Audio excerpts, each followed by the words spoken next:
Follow your energy, and welcome to episode 51 of the Quiet Man series.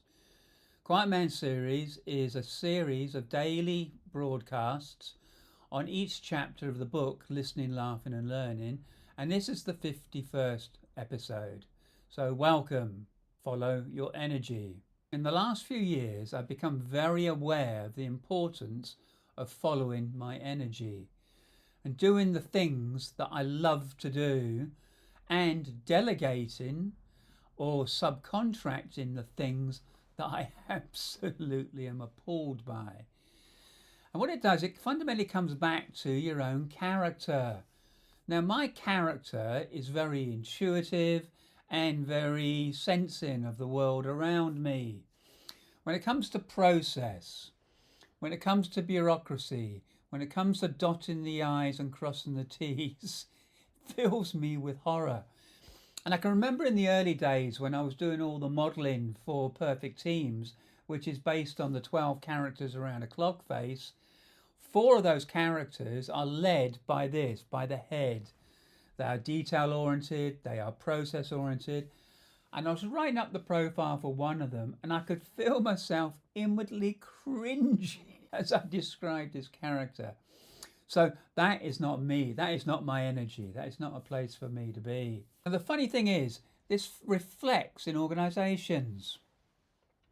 I'd been contracted to do a Perfect Teams workshop for a firm up in the city. It was a fast-growing tech-based business. And we'd sent all the links out for all the people in the company to do their own profiles. And then the managing director, the CEO, came back to me and said, "Neil, I'm afraid we're going to pull it." And I said, "Why?" He said, "I'm just getting too much pushback." I said, "From what quarter?" He said, "Well, it's the brainiacs in the organisation. They just don't want to do this." And I went, fair enough. And you get the choice whether you want to engage with me in Perfect Teams or not. But basically, the rug got pulled. I was on a walk the next day. My walk in the mornings takes me down between these 2 fields of horses on this path. And I stopped dead in my tracks. It was probably about 6:15 in the morning. And I suddenly went, I'd never met a sceptical horse. Think about that. Have you ever met a sceptical horse? Of course not. A horse, as a being, as an entity, does not have this brainiac processing cognition, doesn't have this prefrontal cortex to do all the processing that us humans do. A horse is experiential, instinctive, in the now, conscious in the way that we are. So therefore a horse can't criticise, condemn and complain. This company that pulled the plug on me was full of brainiacs. Probably 50% of the staff had PhDs. So guess which energy was prevalent in that organisation? It was the thinking energy. It was the cognition. It was the processing. It was dot the I's, cross the T's. And the funny thing is, every gig I've done when I've gone into an organisation, if there is a clash in that organisation, it's between the people that want to think and process and the people that are instinctive and just want to get on with it. It becomes this perpetual dilemma.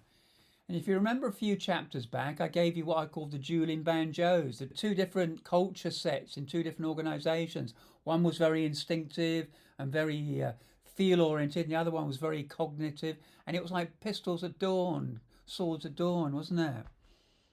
Always, the biggest clash in most organisations is between those 2 camps.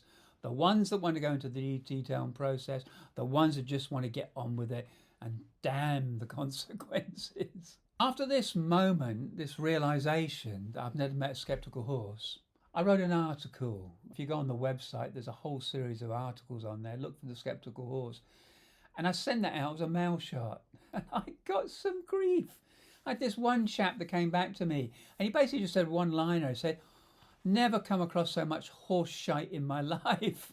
And I thought, that's interesting. So I made him a response, and he came back with some more criticism. And long story short, I ended up just sending him a one-liner back. "You get the Knob of the Year award."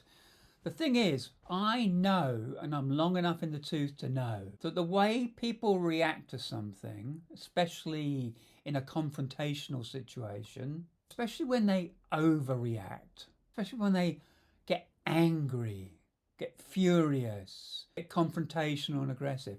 The way people react is the way they react to everything. It reminded me of a story I heard years ago. There was these two young kids, and it's probably apocryphal. Anyway, just bear with me on the story. There's these two young kids and a social psychologist running a study. And they put the two kids, Kid A and Kid B, in these two rooms. Kid A has a whale of a time.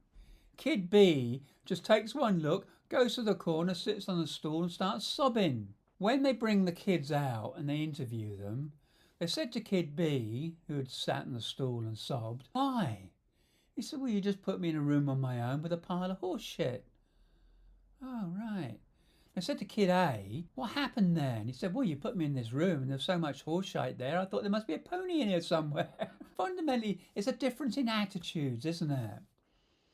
Which way do you look at it? Go back to my friend Joe Adams. Is the glass half full or half empty? Depends on whether you're pouring or drinking. Are you a pessimist or an optimist? It's that age-old dilemma between the people that see the light and people that see the dark and the doom. Kid A, Kid B. So much horseshine here, there must be a pony somewhere. Anyway, I got criticised and I had some fun with it. It just got called the knob of the year. The other thing you should remember is that when people throw things your way, it's just their shit. It's their projection. They just haven't taken the time to, in an adult way, take a step back, look in the mirror, and really ascertain what's going on for themselves. They just want to lash out and throw it out there. So just let them do it. It will just fade away. I have to admit, and I will make an admission here, probably the first admission in this whole series. When people get angry, when they start to lash out, I actually just laugh. It's their own shit at the end of the day. That's just me having fun with the world. This episode was headlined, "Follow Your Energy." Tune in. Where do you get your kicks from? Now, if you are one of those people that get their kicks from processing, just acknowledge it. Just be aware of how that might rub up other people. If you're like me and you follow your energy and it's just to say it as it is, I just have to be acutely aware of the ripples that go out from around me when I possibly upset the people around me. If you are a heartfelt person, just be aware that sometimes all that energy and all that love might just be too much for some people. But follow your own energy, follow your own bliss. I'm going to leave it there. This was called Follow Your Energy. If you've liked it, give it a thumbs up. Please comment on it. Please share it with your friends. And I look forward to seeing you tomorrow for episode 52. Thank you.